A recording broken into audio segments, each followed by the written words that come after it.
Zadávanie doplnkového dôchodkového poistenia zamestnanca. O číselníku doplnkových dôchodkových poistení sme sa zmienili už v sekcii o číselníkoch.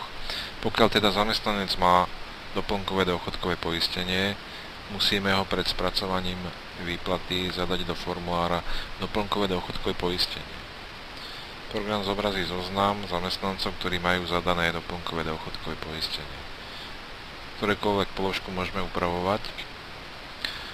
Je tam údaj o osobnom čísle zamestnanca, o doplnkovej dôchodkovej poistení, v ktorej má zmluvu zamestnanec, číslo zamestnaneckej zmluvy, dátum uzatvorenia poistenia a potom sú sadzby buď percentuálne, ktoré sa počítajú zo základu pre starobné poistenie za zamestnanca za firmu, alebo potom priamo v eurách za zamestnanca za firmu.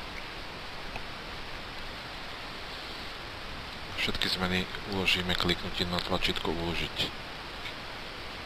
Pokiaľ má zamestnanec zadané doplnkové dôchodkové poistenie, program potom automaticky vo výplatnej páske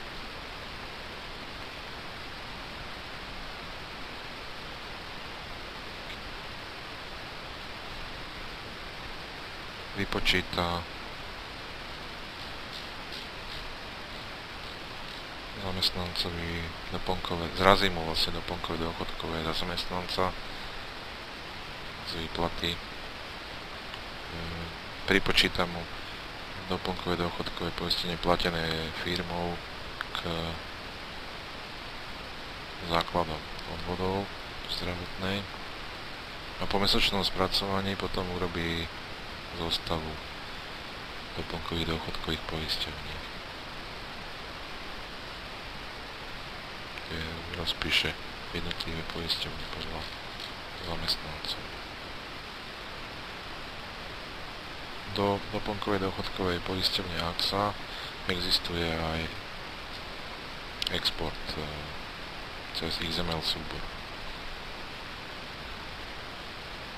To je všetko, čo sa týka nahrávania doplnkového dôchodkového poistenia.